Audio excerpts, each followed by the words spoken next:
ત્રિકોણાકારની જે ધજા છે એ રાષ્ટ્રધ્વજનું અપમાન નથી.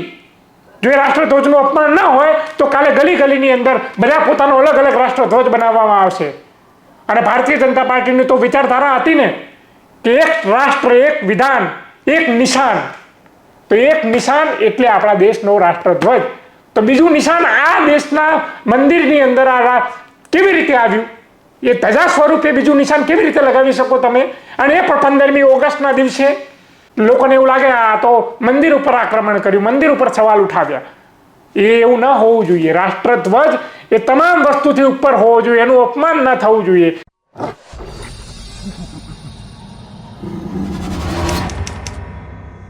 સાથીઓ, 15 ઓગસ્ટ 1947 આપણો દેશ અંગ્રેજોની ગુલામીમાંથી આઝાદ થયો.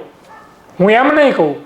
15 ઓગસ્ટ 1947માં આ દેશના લડાયક મિજાજ ધરાવનારા એ તમામ ક્રાંતિકારી લોકોએ આ દેશની અંગ્રેજોની ગુલામીમાંથી આઝાદી મેળવી અને છીનવીને મેળવી, રસ્તા ઉપર ઉતરીને મેળવી. ઘણા લોકોએ આ દેશની આઝાદી માટે કુરબાની આપી. ત્યારે આપણને આ દેશની આઝાદી મળી છે, અંગ્રેજોની ગુલામીમાંથી મુક્તિ મળી છે. અને એના આજે 78 વર્ષ થયા. આપણે એ દિન નિમિત્તે સ્વતંત્રતા દિન ઉજવી રહ્યા છીએ. 78 વર્ષ થયા. એ દિવસે આ દેશમાંથી અંગ્રેજોનો જે બ્રિટિશ કાળનો જે ઝંડો હતો એને ઉતારવામાં આવ્યો અને ભારતનો રાષ્ટ્રધ્વજ ફરકાવવામાં આવ્યો. તમે સોશિયલ મીડિયાની અંદર સ્ટેટસમાં, સ્ટોરીની અંદર તમે સ્ટેટસ મૂક્યું હોય અથવા સ્ટોરી મૂકી હોય અથવા બીજા કોઈએ મૂક્યું હોય અને સાંભળ્યું હોય કે મેરી આન તિરંગા હૈ, મેરી બાન તિરંગા હૈ, મેરી જાન તિરંગા હૈ. જે કંઈ પણ છે એક તિરંગો છે. ભલે એક દિવસ માટે તો એક દિવસ માટે તમે તિરંગાને મહત્વ આપ્યું હશે. આ તિરંગો ફક્ત એક ગીત પૂરતો સીમિત ના રહી જાય. આ તિરંગોનું મહત્વ ફક્ત એક દિવસ અથવા 2 દિવસ પૂરતું સીમિત ના રહી જાય. તો તિરંગાનું મહત્વ એ શું હતું એ આપણા દેશની બંધારણ સભાએ નક્કી કરી દીધું હતું. 22 જુલાઈ 1947 આઝાદી મળ્યાના થોડા દિવસ પહેલા આપણા દેશનો તિરંગો બંધારણ સભા દ્વારા સ્વીકારવામાં આવ્યો. બહુ જ ચર્ચાઓ ચાલ્યા બાદ આ દેશનો રાષ્ટ્રધ્વજ પસંદ કરવામાં આવ્યો કે આપણો દેશનો રાષ્ટ્રધ્વજ આવો જ હોવો જોઈએ. અને જ્યાં સુધી ભારતનું અસ્તિત્વ રહે ત્યાં સુધી આપણા દેશનો રાષ્ટ્રધ્વજ આવો જ હોવો જોઈએ. એની અંદર ઉપર કેસરી રંગ, વચ્ચે સફેદ, નીચે લીલો અને વચ્ચે અશોક ચક્ર, જે 24 આરાનું ભૂરા વાદળી રંગનું અશોક ચક્ર. આ કલ્પના અને એને કલ્પનાને એમને રાષ્ટ્રધ્વજની અંદર એમને પરિપૂર્ણ કરી કે ભવિષ્યની અંદર પણ આપણો રાષ્ટ્રધ્વજ આવો જ જોવો જોઈએ. અને જ્યાં સુધી ભારતનું અસ્તિત્વ રહે અનંતકાળ સુધી રાષ્ટ્રધ્વજ આવો જ રહેવો જોઈએ. કારણ કે સફેદ રંગ છે એ શાંતિનું પ્રતીક છે, વચ્ચે છે. ઉપર જે કેસરી રંગ છે એ સાહસ અને શૌર્યનું પ્રતીક છે. અને જે લીલો રંગ છે હરિયાળીનું પ્રતીક છે. અને વચ્ચે જે અશોક ચક્ર છે ભૂરા વાદળી રંગનું, એની અંદર જે 24 આરા છે, જે 24 કલાક સતત પ્રગતિનું પ્રતીક છે. એટલે આખા દેશની જે વિચારધારા શું છે એ નક્કી થાય તો રાષ્ટ્રધ્વજને જુઓ ત્યારે ખબર પડે કે આપણા દેશની વિચારધારા ખરેખર આવી છે. તો રાષ્ટ્રધ્વજનું મહત્વ શું છે એ તમને હવે ખબર પડી ગઈ હશે. આ બંધારણ સભાના આપણા દેશના બંધારણના ઘડવૈયાઓએ, આપણા દેશના આધુનિક ભારતના ઘડવૈયાઓએ આપણા દેશનો રાષ્ટ્રધ્વજ આવી રીતે નક્કી કર્યો. એનું અપમાન ના થવું જોઈએ. એને લઈને આપણી સંસદમાં ભારતીય ધ્વજ સંહિતા 2002 લાગુ કરવામાં આવી. અને એની અંદર સાફ લખેલું છે કે ભારતનો રાષ્ટ્રધ્વજ એ લંબાઈ અને પહોળાઈની અંદર 3:2 ના પ્રમાણમાં હોવું જોઈએ એનું માપ. એની અંદર સાફ લખેલું છે કે રાષ્ટ્રધ્વજનું અપમાન ના થવું જોઈએ. રાષ્ટ્રધ્વજ ઉપર બીજું કંઈ ચિત્રણ કરેલું ના હોવું જોઈએ. રાષ્ટ્રધ્વજની ઉપર બીજું કંઈ લખાણ કરેલું ના હોવું જોઈએ.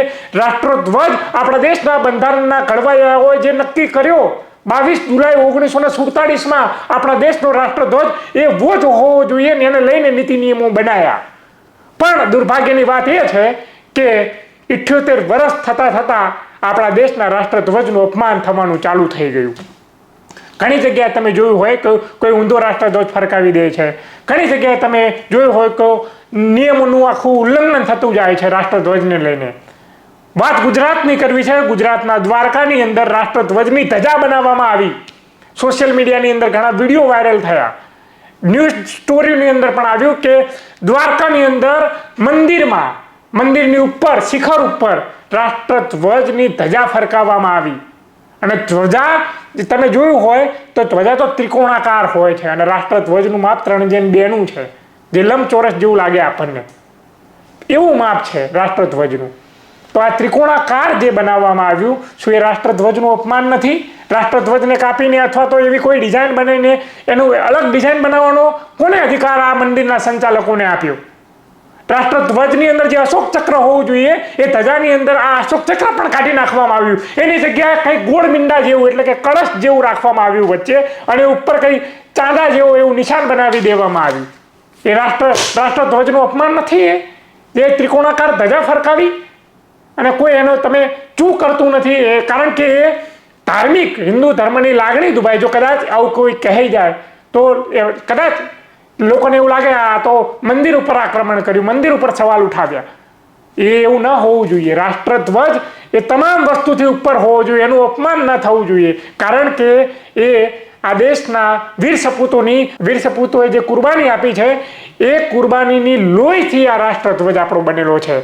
એને યાદ રાખવું જોઈએ. એનું લોહી વહાવ્યું છે ત્યારે આપણને આ રાષ્ટ્રધ્વજ અપનાવવામાં આવ્યો છે, તો એનું અપમાન ના થવું જોઈએ. તેમ છતાંય કોઈ પણ અધિકારી હોય એની ઉપર સવાલ ઉઠાવતા નથી, આ નેતાઓ પણ એની ઉપર સવાલ ઉઠાવતા નથી.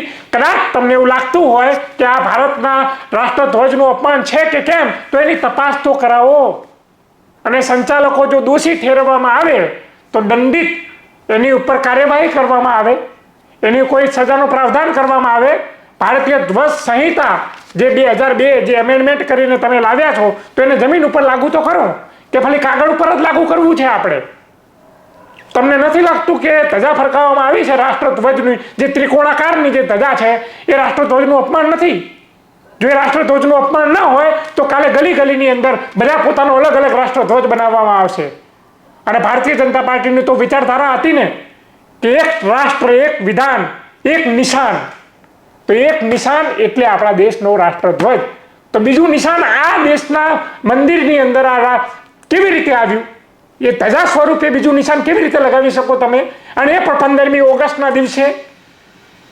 શું એનું અપમાન જો તમને અધિકારીઓને કે નેતાઓને લાગતું હોય, જે દ્વારકાની અંદર જે મંદિરની અંદર જે ધ્વજા, મંદિરની ઉપર જે શિખર ઉપર જે ધજા ફરકાવવામાં આવી રાષ્ટ્રધ્વજની, જો એ તમને અપમાન લાગતું હોય તો એની વિરુદ્ધમાં કાયદેસરના પગલાં લેવા જોઈએ. અને અપમાન ન લાગતું હોય તો કેમ નથી લાગતું અધિકારીઓ અને નેતાઓ તમને એનું અપમાન, એ પણ તમારે બહાર આવીને કહેવું જોઈએ.